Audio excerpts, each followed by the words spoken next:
सारे देवता सब इकट्ठा हुए और शंकर जी की खूब प्रशंसा किया बारी बारी। जय बाबा बर्फानी, भूखे को अन्न प्यासे को पानी, जय बाबा बर्फानी, खूब बड़ाई किया। तो शंकर जी समझ गए कुछ काम से आए हैं लोग, तभी चुपड़ रहे हैं। और ये सत्य मानना, कोई आपके घर आवे और ड्राइंग रूम में बैठे और आते ही आपको चुपड़ना शुरू कर दे, भाई साहब, अरे भाई साहब आप तो, अरे भाई साहब आप तो, अरे बाबूजी आप तो, खुश मत होना। इसका माने है रसीद बुक लेके आया है, रसीद बुक उसकी जेब में है। पहले चुपड़ेगा फिर धरेगा। वो दुर्गा पूजा है बाबूजी को, दशहरा है वो, जरा 1100 आपके नाम। कोई फिल्म नहीं चुपड़ता किसी को आजकल है। भगवान शंकर समझ गए ये देवता चुपड़ रहे हैं, मतलब कुछ काम है इनका मेरे से। देव बाबा ने पूछा, कहा वो अमर आए के हेतु, देवताओं ये क्यों चुपड़ रहे हो भाई साहब, कुछ काम है क्या? और जो पूछा आए के हेतु, तो देवताओं ने हाथ जोड़ के कहा, बाबा हम लोग एक उम्मीद से आपके पास आए हैं। सकल सुरन के हृदय अस शंकर परम उछाहु, और निज नयन देखा चहई नाथ तुम्हार बियाहु। हम आपका विवाह देखना चाहते हैं बाबा। बहुत दिन से किसी की शादी नहीं हुई है बैकुंठ स्वर्ग में, बहुत दिन से बाराती बने मौका नहीं मिला है। आपकी शादी हो, हम सब बाराती बने और चले माल काटे वहां। जो विवाह का प्रपोजल रखा कि शादी आपकी हो, ये सब चाहते हम लोग हैं, तो बाबा ने बिल्कुल दो टूक बना कर दिया, आई एम सॉरी, शादी में हमारी कोई इंटरेस्ट नहीं है। एक बार किए थे तो भर पाए, जब तक रही जिंदा तब तक झेलाई, कब वो निपटा नहीं उनका हमारा एक दिन। अब मुश्किल पिंड कटा है फिर करें, I am sorry you can go. और जब बाबा ने बिल्कुल दो टूक बना कर दिया, शादी में हमारी कोई रुचि नहीं, तब देवताओं ने हाथ जोड़े, कहा बाबा आपकी इच्छा हो चाहे ना हो। थोड़ा थोड़ा बहनों आगे बढ़ेंगे आप लोग, कुछ कुछ आगे बढ़ेंगे बहनों, माताओं बहनों थोड़ा आगे बढ़िए। अभी आप पीछे बहनें कुछ आ रही है लेट वाली, जिनकी ट्रेन लेट चलती है हमेशा, वो लेट आती है। कई बहनें तो सब्जी उब्जी बना के आती है, आराम से चलेंगे, 5:15 तक पहुंच जाएंगे, कौन जल्दी पड़ी है, कथा सुनेंगे प्रसाद खाएंगे चले आएंगे।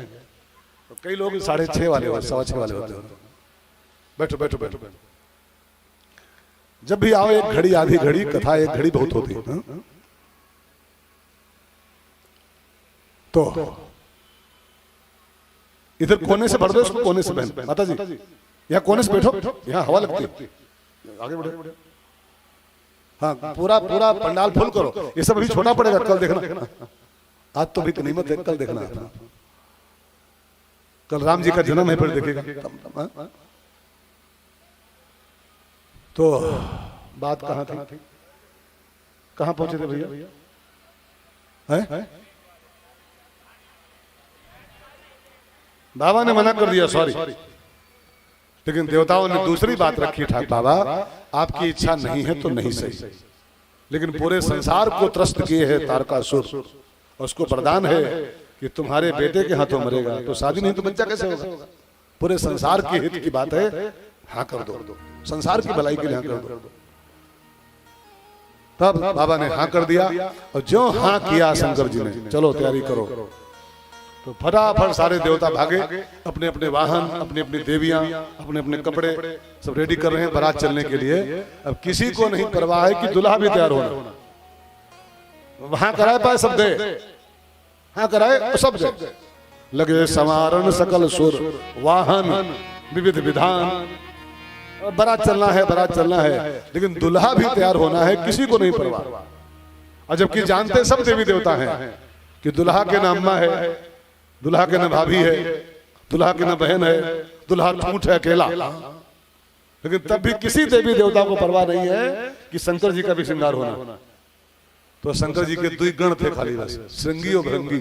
गणों ने कहा बाबा अगर आप कहो तो आपका श्रृंगार हम ही लोग कर दे, बाकी सब तो गए हाँ करा के चले गए, अब कोई तो है नहीं, तो दुल्हा भी तैयार होना है तो कहो तो आपका श्रृंगार करें हम लोग। तो बाबा ने कहा गणों से तुम श्रृंगार कर पाओगे, तुमको श्रृंगार करने का अभ्यास है? तो गणों ने कहा, श्रृंगी भृंगी ने कहा, अरे शंकर जी चिंता न करिएगा, ऐसा बढ़िया मेकअप करेंगे आपका हम कि ऐसा बढ़िया दुल्हा न कभी कोई बना होगा और न कभी कोई बनेगा। इतना कॉन्फिडेंस है तो शुरू हो जाओ। अब बाबा के गण लोग बाबा का श्रृंगार करना शुरू किए हैं। अब जल्दी से बाबा को दुल्हा बनाओ, है ना, बहुत कम टाइम बचा है, जल्दी श्रृंगार हो जाए तो बारात चले। हम लोग भी आज बाबा की शादी भी होनी है ना, तो अभी बहुत कथा बची है। अभी इतना ही बची है कि कम से कम मैं बोलूंगा नहीं बचता था। आप चिंता न करना, समय के भीतर पूरी कर दूंगा। 2 उपाय होते हैं कथा कहने के। अब कल मैंने सुनाया था कथा आपको, जब देखा टाइम नहीं बचा है तो सती जी को झपट के मार दिया हमने, झपट के 15 मिनट में। न सती ऐसे मरने वाली है, सती मरती है 2.5 घंटा में। सती को मरते मरते होते हैं 2.5-3 घंटा, तब मर पाती है। और कल हमने घड़ी देखे बजा था 5:30 के ऊपर हो गया था और सती भी जिंदा थी। तो हमने फिर उसको दौड़ा के उसको पट दे मार दिया 15 मिनट में। तो कथा के 2 तरीके होते हैं कहने के, समय हो तो विस्तार और समय न हो तो संक्षेप में सुनो। आप ध्यान देते रहो बढ़िया से। अच्छे श्रोता आप लोग हैं तभी मेरा कहने मन लग रहा है, तो जल्दी मैं बढ़िया कथा कहता नहीं हूं। आप मिल गए हो तो अच्छी कथा कह रहा हूं। आपके ऐसे कहां मिलते हैं रोज? तो कहां थे? लगे संवारन सकल सुर वाहन विविध विधान। और गणों ने बाबा का श्रृंगार करना शुरू किया है। तब गोस्वामी जी 5 चौपाई गा करके बाबा का श्रृंगार किए हैं। आइए 5 चौपाई गाएं और शिव जी का श्रृंगार थोड़ा हम लोग भी करेंगे। बाबा दुल्हा बन रहे हैं, सब लोग रेडी करो उनको। शिव ही शंभुगन करई श्रृंगारा, शिव ही शंभुगन करई श्रृंगारा। जटा मुकुट हरि और सवारा, जटा मुकुट हरि और सवारा। कुंडल कंकन पहिरे प्याला, कुंडल कंकन पहिरे प्याला। धन विभूति पट के हरि छाला, धन विभूति पट के हरि छाला। शशि ललाट सुंदर सिर गंगा, शशि ललाट सुंदर सिर गंगा। नयन 3 उपवीत भुजंगा, नयन 3 उपवीत भुजंगा। कर त्रिशूल अरु डमरु विराजा, कर त्रिशूल अरु डमरु विराजा। चले बसा चढ़ी बाजे बाजा। चले बसा चढ़ी बाजे बाजा। इन चौपाइयों में कुछ ऐसे सिद्धांत भरे हैं गोस्वामी जी ने, अगर समझ जाओ तो आपका जो दाम्पत्य जीवन है, गृहस्थ जीवन, वो बड़ा प्यारा हो सकता है। अगर गृहस्थ जीवन को खूब मस्ती में जीना चाहते हो, देखो शादी करना बहुत आसान काम है, लेकिन निर्वाह करना बड़ा मुश्किल काम होता है। विवाह करने में क्या लगता है? विवाह करना बहुत ईजी है, निर्वाह बड़ा कठिन है, बड़ा कठिन है। तो शादी के बाद हमारा जो दाम्पत्य जीवन होता है वो मधुर चले, बढ़िया जीवन जिए हम शादी के बाद। अगर चाहते हो तो इस चौपाई में जो 5-6 बातें, बड़ी सिद्धांतिक बातें हैं, इनको ध्यान देके समझो। पहला सूत्र है जटा मुकुट। गणों ने बाबा की जटाओं को ऐसा बढ़िया बांध दिया, ऐसा बढ़िया संभाल करके कि जटाओं का मुकुट बना दिया। जटा मुकुट। अब जटा माने क्या होता है? ये तो हो गई सामान्य सी बात। सिद्धांत की बात यह है, जटा माने होता है जंजाल। जंजाल गृह कारज नाना जंजाला। गृहस्थ जीवन बहुत जंजालों का जीवन है। शादी के पहले कोई समस्या नहीं होती, न साड़ी चाहिए, न धोती चाहिए, न कोई। शादी के पहले क्या मस्ती जीवन में होती? सारी जिम्मेदारी, सारी लायबिलिटी, सारे जंजाल तो शादी के बाद शुरू होते हैं जीवन में। जंजालों का आश्रम है गृहस्थ आश्रम। जटा माने जंजाल। ध्यान देकर समझिएगा। अगर गृहस्थ जीवन का स्वाद लेना चाहते हो, गृहस्थ जीवन का आनंद लेना चाहते हो, तो जंजालों से घबराओ मत। जंजालों से बहुत की तरह घबराओ ना, उन जंजालों को बनाओ जीवन का मुकुट। मुकुट माने गहना। उन्हीं जंजालों में जीने का अभ्यास करो। मैंने अभी आपसे कहा था, सिचुएशन को चेंज करना आपके हाथ में नहीं है, सिचुएशन के अनुसार अपने को एडजस्ट करो खाली बस। बीवी जैसी हम चाहते थे वैसे मिलेगी, वो गानों में खाली सुना है, गानों में कि हाँ तुम बिल्कुल वैसी हो जैसा मैंने सोचा था, खाली गानों में है। वो जैसी बोए हो वैसी मिलेगी। वो बीवी फसल है, फसल। और जो भोग के आए हो काटोगे। बीवी नहीं, पति भी फसल होता है। जैसे हाँ तुम बिल्कुल चांद सी महबूबा हो मेरी, कब ऐसा मैंने सोचा था। हाँ तुम बिल्कुल वैसी हो खाक। झूठ बोलते हैं सब लोग, हाँ झूठ कहते हैं सब लोग। वो जैसी मिली है आप ही जानते हो, गली बस आप ही जानते हो। अब चेंज तो होगी नहीं, मिल गई तो मिल गई, बदलेगी तो है नहीं। अब क्या बचा आपके पास उपाय? उपाय क्या बचा? जटा मुकुट। उन्हीं जटाओं को बनाओ जीवन का मुकुट, उन्हीं को स्वीकार कर लो। खाली बीवी की बात नहीं है, जीवन ही जंजाल है पूरा। एक गोरखपुर का जो सांसद है अपना रवि किशन, एक फिल्म में बोलता था, एक उसकी फिल्म का डायलॉग है बड़ा बड़ा, जिंदगी झंड बहा।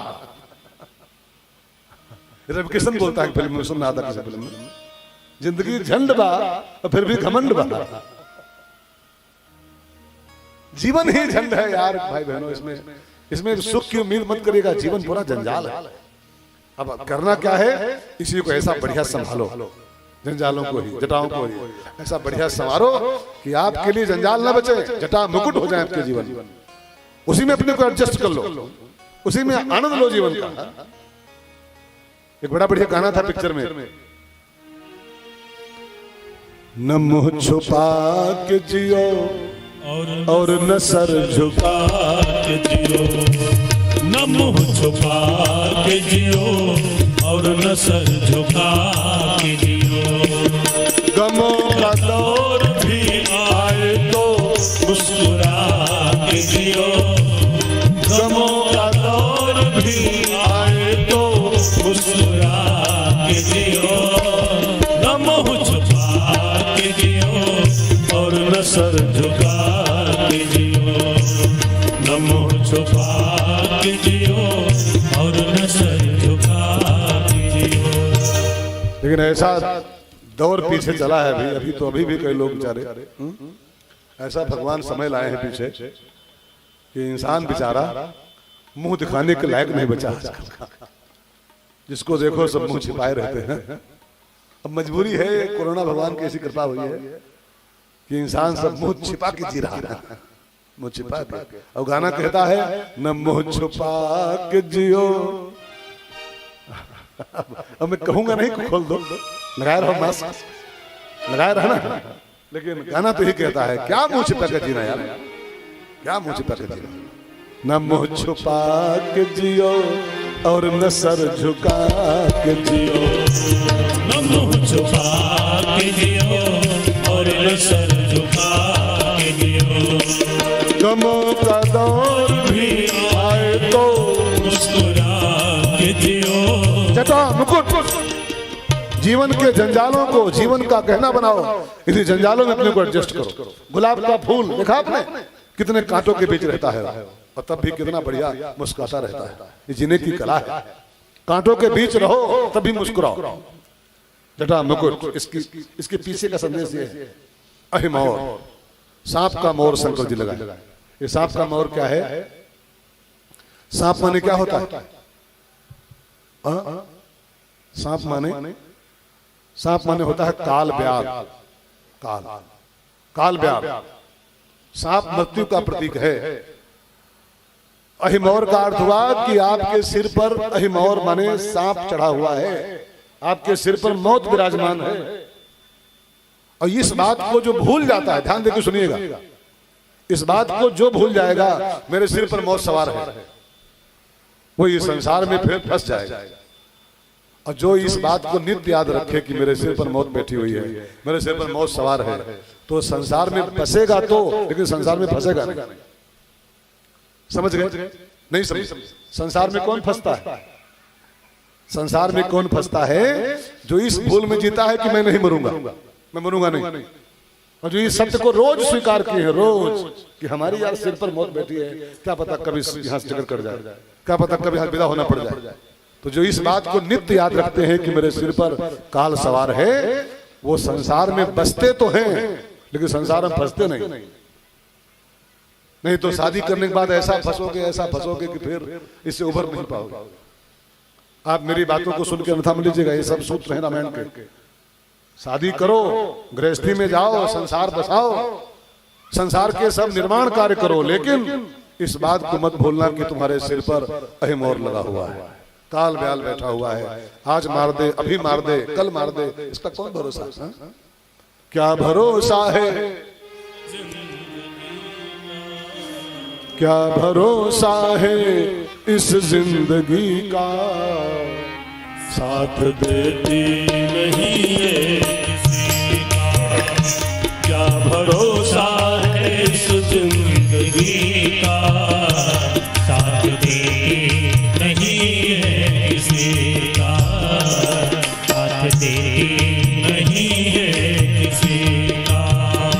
क्या भरोसा है इस जिंदगी का, साथ देती नहीं है किसी का, साथ देती नहीं है किसी का। सांस रुक जाएगी चलते चलते, क्षमा बुझ जाएगी जलते जलते। सांस रुक जाएगी चलते चलते, क्षमा बुझ जाएगी जलते जलते। सांस रुक जाएगी चलते चलते, क्षमा बुझ जाएगी जलते जलते। दम निकल जाएगा रोशनी का, दम निकल जाएगा रोशनी का, साथ देती नहीं है किसी का। क्या भरोसा है इस जिंदगी का, साथ देती नहीं है किसी का, ओ साथ देती नहीं है किसी का। सारा शिव का श्रृंगार हो रहा है और साथ ही साथ कुछ संदेश रामायण दे रही है हम सबको, जीवन को ढंग से जीने के सिद्धांत हैं। बाबा शादी करने जा रहे हैं तो नयन 3, तीसरी आंख खोल के तो शादी करने जा रहे हैं। ऐसी बहाने संदेश समाज को दे रहे हैं कि शादी करने जाओ तो आप भी तीसरी आंख खोल लो तब शादी करो। तीसरी आंख माने क्या बताया गया था? विवेक, समझदारी। शादी समझदारी के साथ करो, नहीं तो फंस जाओगे। शादी के बाद एक बड़ी समस्या आती है भाई बहनों। शादी के बाद एक और होती है अम्मा, जिनको 28-30 साल पाली, ध्यान देकर समझना।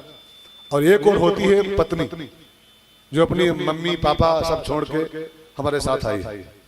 इस पॉइंट पर बहुत गौर करो। एक और माँ जिनको 28-30 साल पाली है, एक और बीवी जो अपने मम्मी पापा घर परिवार सब छोड़ के हमारे घर आई। अब उन दोनों के बीच आपको तालमेल बिठाना होता है, एडजस्टमेंट करना होता है। अब ये काम जो एडजस्टमेंट वाला काम है, ये तीसरी आंख वाला आदमी कर सकता है कि बीवी के प्रति भी हमारा जो फर्ज है वो पूरा करूंगा, लेकिन माँ के प्रति हमारा जो फर्ज है उसको भी पूरा करूंगा। ये दोनों के फर्ज को पूरा वही कर पाएगा जो तीसरी आंख खोल के शादी करेगा। जो 2 आंख वाले होते हैं ना, 2 आंख वाले, क्योंकि तीसरी नहीं खोल पाए, अब ब्याह कर लाए, वो शादी होते ही, जैसा कि 90% बच्चे कर रहे हैं, 90% बीवी आई कि सुत मान ही मात पिता तब लो। बच्चा तभी तक अम्मा को मानता है, पप्पा को मानता है, जब तक अबलानन दिख नहीं जब लो। जब लग बीवी का घूंघट उठा के नहीं देख पाता है, बस तभी तक अम्मा अम्मा करता है। मम्मी चाय बनाओ, मम्मी खाना परसो, मम्मी। और जहां मैडम आई, मम्मी गई, जिंदे दफन, जिंदे जैसी आराम। और जानते हैं, बीवी को पाने के बाद जिसने माँ बाप को अवॉइड किया है, वो बच्चा हम हैं तो हम, आप हो तो आप, नोट कर लो। उसका नरक कोई ताकत नहीं दुनिया की जो काट सके। वो नरक को गया, नरक को गया। बीवी की बुराई नहीं कर रहा हूं, लेकिन यही तो तीसरी आंख का रोल है शादी के बाद। तीसरी आंख क्यों खोलनी चाहिए? इसीलिए खोलनी चाहिए कि माँ को दफन नहीं करना है जीते जी। जब तक वो है 2-4 साल बची है, और उसकी सेवा करो, बीवी के प्रति अपने फर्ज पूरे करो, लेकिन माँ को दफन मत करो। और माँ को दफन कर दोगे जिंदे में तो फिर नरक जाना पड़ेगा, फिर कोई ताकत नहीं बचा पाएगी। आजकल के 90% बच्चे यही बोलते हैं, शादी हुई अब बस मम्मी तुरंत बोलते हैं, हमारा तुम करती क्या हो बूढ़ा, यही बोलते हैं साहब, तुम करती क्या हो मेरा, सब तो मेरी मैडम कर रही है, सब तो वो करती है। बेटा बोला मत पूरा पूरा, बिना बोले काम करो, इशारे में। इशारा बहुत काफी होता है। अब मुंह खोलने के मुंह तो अकेला हमारा काफी है। हाँ? कितना बड़ा मुंह देख रहे, 2.5 से लेके 6.5 तक अकेला हमारा मुंह पर्याप्त है। हमको बोलने दो, किसी को बोलने की जरूरत नहीं, इशारों में सारे काम करो। अब सब बोलेंगे तो फिर तो ये हो जाएगी भीड़, कथा कहाँ हो पाएगी। तो सब बोलना शुरू कर दें तो फिर तो ऑर्केस्ट्रा हो जाएगा। कथा मतलब होता है एक बोले बाकी सब सुने, और सब बोले तो फिर तो ऑर्केस्ट्रा है। सो आई मैं कहा था भैया, तीसरी आंख, माँ और पत्नी के बीच बैठाओ तालमेल शादी के बाद। और आगे लिखा है कर त्रिशूल। बाबा जब शादी करने जा रहे हैं तो त्रिशूल मुट्ठी में। त्रिशूल माने क्या होता है? त्रिशूल माने वो त्रिशूल नहीं, त्रयःशूल, त्रयःशूल निर्मूल नमशूल पाणिं भजेहं भवानी पतिं भावगम्यं कलातीत कल्याण कल्पांतकारी सदा सज्जनानंद दाता पुराणी। तो त्रिशूल का अर्थ त्रिशूल नहीं है, त्रयःशूल। त्रयः माने तीन, त्रि माने तीन, और शूल माने कांटे। शूल माने कांटे। प्रत्येक मनुष्य के जीवन में 3 शूल चुभे हुए, 3 कांटे हैं। कामः, क्रोधः तथा लोभः, ये त्रयःशूल। काम, क्रोध और लोभ, ये 3 शूल है। त्रिविधम नरकस्येदं द्वारम, ये 3 नरक के द्वार हैं। क्या करना है? इनको मुट्ठी में रखो अपने। शंकर जी कहते हैं अगर नरक जाने से बचना चाहते हो, ये 3 नरक के रास्ते हैं। अगर ये 3 आपके ऊपर हावी हो गए, आपकी मुट्ठी में, अगर ये नहीं आए, इनकी मुट्ठी में आप चले गए, तो यही 3 आपको नरक भेज देंगे। यही 3 नरकस्येदं द्वारम। क्या करना है? इन तीनों को अपनी मुट्ठी में रखो। कर त्रिशूल, कर त्रिशूल। मुट्ठी माने, मुट्ठी माने क्या होता है? मुट्ठी में करना माने बसीभूत करना, अपने बस में करना। काम, क्रोध, लोभ हमारे ऊपर हावी न हो, ये तीनों हमारी मुट्ठी में हो, हमारे कब्जे में तीनों हो। और जब ये तीनों हमारी मुट्ठी में होते हैं तो हम नरक से बच जाते हैं, हमारा बेड़ा पार हो जाता है। और ये 3 अगर हमारे भावी हो गए, काम, क्रोध, लोभ, तो जान लो कि नरक की यात्रा पक्की हो गई। काम नहीं बुरा है, काम हमारे ऊपर हावी नहीं होना चाहिए। क्रोध नहीं बुरा है, लेकिन क्रोध हमारे ऊपर चढ़ा नहीं होना चाहिए। 24 घंटा गुस्से में चढ़े रहो तो आप जान लो कि गुस्सा आप पर चढ़ बैठा है। कई लोगों को देखो आप, उनके ऊपर क्रोध हावी है। 24 घंटा उनकी नाक आप चढ़ी ही पाएंगे, 24 घंटा उनकी भवें तनी मिलेंगे आपको। और 24 घंटा गुस्से में रहे, वो नरक को गया। तो काम, क्रोध, लोभ ये त्रयःशूल है, ध्यान देकर सुनना। और ये जिसकी मुट्ठी में रहता है उसका बेड़ा पार होता है। तो बाबा ने त्रिशूल मुट्ठी में किया है। और बहुत प्यारी बात आगे है, डमरू हाथ में लिया। शादी करने जा रहे हैं तो कर त्रिशूल और डमरू विराजा। डमरू क्या है? डमरू माने क्या होता है? डमरू माने वो डमरू नहीं बाजा, डमरू माने होता है संगीत। डमरू संगीत का एक इंस्ट्रूमेंट है। तबला, ढोलक, हारमोनियम, कैसियो, पैड, मंजीरा, डमरू, ये सब संगीत के आइटम है। तो डमरू लेके जाओ हाथ में शादी करने। इसका मतलब क्या है कि गृहस्थाश्रम आपका जरा संगीत में होना चाहिए। शादी करो लेकिन जरा जीने की कला भी सीखो, मुस्कुराते हुए जीवन जियो संसार में। कई लोग शादी करने के बाद उनकी दाम्पत्य जीवन चेक कर लो तो पूरा नरक है उनका दाम्पत्य जीवन, नरक। महाभारत बची पड़ी घर में। एक संत से किसी ने पूछा कि शादी के बाद क्या होता है, तो बाबा बोला कि शादी के बाद 1 साल तक तो पति बोलता है, बीवी सुनती है। ध्यान देकर सुनिए, 1 साल ऐसा बीतता है कि पति बोलता है, पत्नी सुनती है। दूसरा साल जो लगता है, फर्स्ट यूनिवर्सिटी जहां बीतती है, उसके बाद क्रम बदल जाता है। फिर पति बोलना शुरू करता है। 1 साल पति बोलता है, पत्नी सुनती है। फिर दूसरे साल पत्नी बोलना शुरू करती है और पति फिर श्रोता बन लेता है। अपने अपने जीवन को चेक करो, याद करो सबको। और 3 साल जब बीतते हैं शादी के, तो 3 साल बाद फिर दोनों बोलना शुरू करते हैं और पूरे मोहल्ले वाले सुनते हैं, मोहल्ले वाले कि अथ श्री महाभारत कथा। 3 साल बीते कि महाभारत शुरू, तू मैं।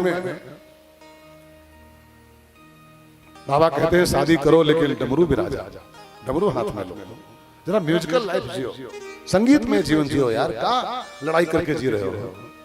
चंद रोज की जिंदगी है संसार में, क्या पता किस दिन टिकट कट जाएगा। प्यार से जियो, हंसते गाते जियो। जिंदगी एक सफर है सुहाना, यहाँ कल क्या हो किसने जाना।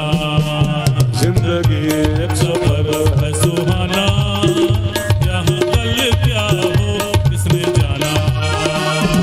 हंसते गाते यहाँ से गुजर, हंसते गाते यहाँ से गुजर। दुनिया की तो परवाह न कर, दुनिया की तो परवाह न कर। मुस्कुराते हुए दिन बिताना, यहाँ कल क्या हो किसने जाना। जिंदगी एक सफर है सुहाना, यहाँ कल क्या हो किसने जाना। हमारा उद्देश्य गाना गाना नहीं है, गाना गा के हम कुछ आपको खुश नहीं करना चाहते हैं कि आप हमको रुपया दे जाओ। ये गाना भी संदेश दे रहा है, हंसते गाते यहाँ से गुजर। कौन यहाँ टिकने आया दुनिया में यार, किसकी बपोती संसार में है। सब यहाँ से जाने वाले हैं, और जब जाना ही है तो क्या महाभारत करके जा रहे हो यार। मुस्कुराते हुए जियो परिवार में, खुशहाल जिंदगी जियो परिवार में। डमरू का अर्थ है जरा संगीत, जरा खुशहाली, जरा म्यूजिकल लाइफ। कई लोग हैं घर में पांव धरते हैं तो लगता है लादेन का फूफा आ गया। पूरा घर सन सन, बीबी सन, बेटे सन, बेटिया सन, सब सन सन। आदमी है कि लादेन है यार। ऐसा घर में प्रवेश करो लगे बाहर आ गई, घर में बाहर आ गई। आतंकवादी की तरह अपने को मत घर में सिद्ध करो।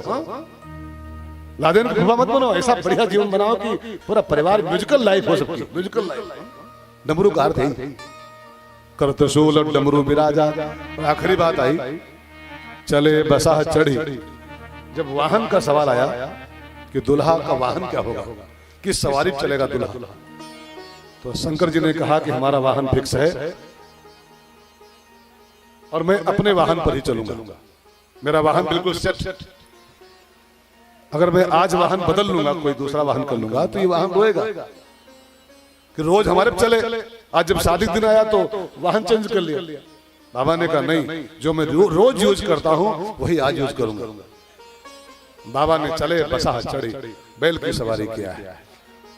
अब बाबा इसी बहाने एक संदेश समाज को देना चाहते हैं कि शादी तो करो, गृहस्थ आश्रम में जाओ, लेकिन आपकी गृहस्थी में प्रवेश हो आपका जो, वो बैल की सवारी करके प्रवेश करो। बैल माने होता है शिव पुराण के अनुसार ब्रसो ही भगवान धर्मा, बैल धर्म का पर्यायवाची।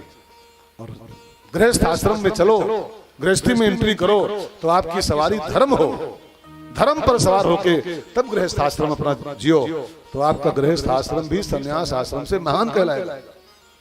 गृहस्थी बुरी नहीं होती है, लेकिन गृहस्थी धर्म प्रधान होनी चाहिए। जब धर्म की सवारी हमारी होती है और उसके बाद हम गृहस्थ में रहते हैं, तो हमारा गृहस्थ आश्रम भी संन्यास से बेहतर होता है। खाली सन्यासी की महिमा नहीं है संसार में, गृहस्थी बड़ी महिमा है गृहस्थ जीवन की। लेकिन बस शर्त क्या है कि गृहस्थ आश्रम धर्म प्रधान होना चाहिए। जो धर्म गृहस्थी के लिखे हैं वो सारे धर्म पालो। अतिथि देवो भव, द्वारे से कोई भूखा न जाए, द्वारे से कोई मांगने वाला खाली हाथ न जाए। अतिथि की सेवा घर में होनी चाहिए, साधुओं का आगमन घर में हमारे होता रहे। ये सब गृहस्थ के धर्म है। और इस धर्म पर सवार होकर गृहस्थ आश्रम में रहो, कोई पाप नहीं है, सन्यासी से बेहतर हो आप। तो चले बसाह चढ़ी बाजे ही बाजा।